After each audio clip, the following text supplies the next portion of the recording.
Tonight, research and markets analyst Rufas Kamau is joining us live to discuss the state of the economy. Welcome to Studio Rufas. Well, you're watching us live. Welcome. Thank you for hosting me in the show. All right. Now let's just get right into it. As an observer of the economy, how would you describe the Kenyan economy as it is currently? Currently, I think the Kenyan economy is in a challenging position. One thing that is present and very clear to everyone is that inflation has been on a rise for the entirety of the last year. So general consumer prices have been going up, and this is a challenge since the cost of living is also moving towards the upper side. So business-wise, it's also getting tougher every day as the Kenyan shilling continues losing against the dollar. And at the same time, we're seeing the cost of energy continue rising. So from business and also consumer perspective, I think things are not very basic. Now, you have mentioned about the cost of Kenya shillings exceeding that of the dollar. What does this have effect to the economy? Does it have an effect to the economy in any way? Tell us about that. Yes. So when you look at what has been happening with the Kenya shilling, right from the beginning of the COVID period, around January through March 2020, the Kenyan shilling was trading at around 99 to 100 bob per dollar. But now this has significantly moved up. Currently, we are looking at an official rate of 124 shillings per dollar. This basically means that Kenya being a net importing country, we are spending more Kenyan shillings to buy the same amount of dollars, and this burden is being pushed further downwards for consumer. So it's basically contributing to higher inflation and also making life more difficult for Kenyans. Now, a recent economic report by the Sanlam Investments East Africa has projected continued inflationary pressures and concerns of a looming global economic recession that will affect East Africa and Kenya as well in 2023. Now, what does this mean, and how will the depth of this economic recession be in Kenyan economy and the common mwananchi from your point of view?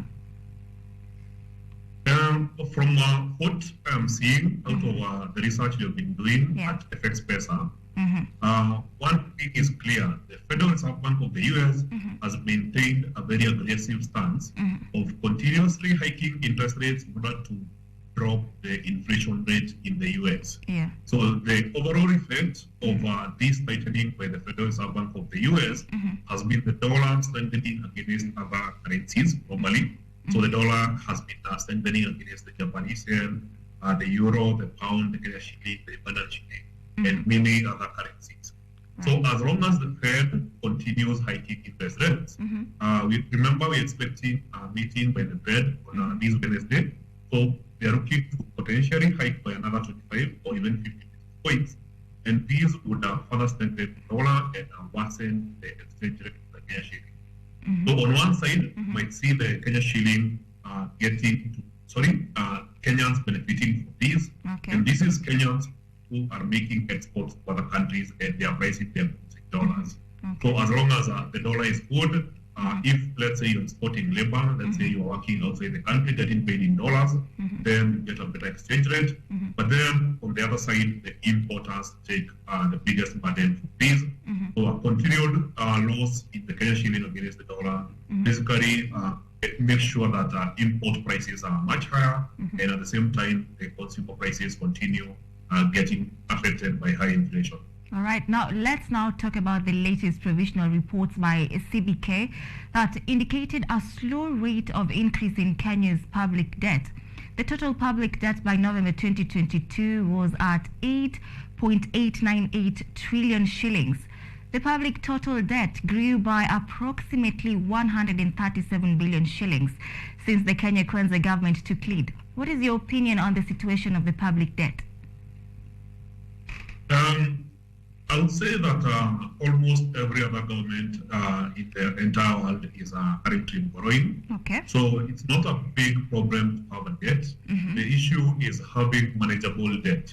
Okay. So if you have debt that at some point it's becoming a challenge or it's taking a bigger portion of our national revenue, then in that case it becomes a problem. Okay. So from what we had in the previous administration, it was more or less of irresponsible borrowing that had become too much, and the economy was not having or feeling the effect of these new borrowed money, since most of it ended up in corruption being stored.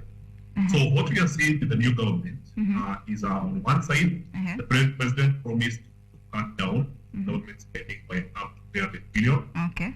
Then in an area addressed today, he mentioned that he's slowing down the rate which the Kenyan government is borrowing. So from the projected budget, they were looking to borrow 900 billion, but he contracted this to 600 billion. So we are yet to see how this money will be implemented in the economy, because I can guarantee you, as long as we continue with the same track record of having corruption bills, and this money doesn't find its way into the economy, then we might find ourselves in a bad debt situation where we might even need to be rescued by the IMF.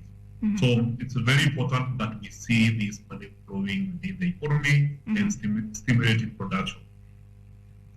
Okay, now maybe shed more light on what's currently going on in regards to the banknote printer company Deliveroo. I understand it halted money printing operations in Kenya for the next 12 months. And what does this mean for the Kenyan economy, Rufas? On one hand, with Deliveroo, we have seen that recently lost a case to the KRA worth about 1.1 billion shillings. So these are a big challenge for them. At the same time, we know that there's this trend where majority of the Kenyan transactions are happening digitally, whether it's via M-Pesa, Airtel Money, or via bank applications. So the demand or the need for physical cash has been on a decline for the past couple of years. So on one hand, we are seeing a bank that is significantly facing challenges. So remember, the Deliveroo branch in Kenya was not just serving Kenya, it was also serving Uganda, Tanzania, and Rwanda. So as long as we make this exit, one thing becomes clear: the Central Bank of Kenya will need a new supplier for banknotes. But at the same time, we also have to look at the downside. About 300 Kenyans, sadly, will have to lose their jobs from the exit of their role. So eventually, the central bank might incur an additional cost of finding a new vendor, and that this might be challenging. However, from a recent report by Business Daily, it basically clarified that between now and the next 12 months, the central bank doesn't need a supply of new notes. All right, now let's talk about the Hustler Fund. Has it impacted the economy in any way, and how, from your view? From my view, I think the original selling point that it would support businesses seems to be failing. We are having a lot of cases, people saying that they are already borrowed, but they are unable to pay. But then on another side, that is from macro perspective, I would say it was an injection of much needed liquidity in the economy, where on one side, when people have an extra source of funds, and they use these funds to buy products in the economy, then this has the overall effect of stimulating higher demand within Kenya. So on one hand, I would say it's having a stimulative effect in the economy, but in terms of being used as a credit line, I think on one side, the time limit to pay your Hustler Fund is too small, but also the quantity or the amount of money that you get individually is way small, so it doesn't make any business case. So it more majorly qualifies as a consumer loan. Okay. All right. Now, what's your take on how the government is dealing with the economy, and through which monetary and fiscal policies is it going to achieve this? In terms of monetary policy, I would say on one side, we are taking the wrong direction with our interest rates. So from what we saw last year, interest rates moved from 7.3% 7.0%, 8.75%, which literally makes the cost of borrowing much more expensive. However, the policy of allowing commercial banks to lend based on risk-based models, then that's a good step in the right direction, meaning that even if, let's say, you have defaulted or let's say you have been exposed to a bad somewhere, the bank will still consider your application and make the necessary adjustment to the interest that they charge you. So this ensures that everyone has access to credit. However, on the other side, when you look at inflation rate in the current level, from the December reading, it's 9.06%. Also, when you look at the bonds, the 90-day treasury bill is also paying for 9%. Basically means that the government is issuing a product that is attracting a lot of Kenyan investors, and this money is not finding its way into SMEs or into businesses. So rather than commercial banks, circles, and other financial institutions investing their money in Kenyan businesses, find that they are preferring to lend this to the government because the government seems to be giving the best returns in the market. So this kind of competition for locally available credit is basically choking out the SMEs with higher interest rates. It's also making it worse. So as I mentioned, we need to have higher production if we are to survive these bad big times. So we might need some policy shift that lowers the interest rates and allows for Kenyans to access more credit at cheaper rates. Okay, Rufus, now the issue of electricity in the country. If EPRA approves tariff reviews proposed by the Kenya Power and Lighting Company, electricity prices may increase by up to over 100%. What ripple effects will this have in the economy? This is bad news. I'm sure that even the president and the legislature understands this. So energy is a big in terms of any kind of production that we are doing in this country. So if you have a farm that is running in Kenya and it uses energy, then you know that it would be a direct cost and it would have a big effect on farms operating in Kenya. So if this proposed hikes, if these proposed hikes are approved, then the direct outcome we'll be seeing from these is one, you see farms make their production in Kenya and looking for areas where energy is significantly lower in terms of pricing. At the same time, you know that there's a lot of foreign investors that tend to invest in Kenyan companies, let's say through the Nairobi Securities Exchange. So once they realize that the cost of doing business, that the cost of electricity is going higher, they know that these companies will not be making as much profit as expected. So in that case, they might consider their decision and pull out their funds in favor for other markets that have lower cost of production.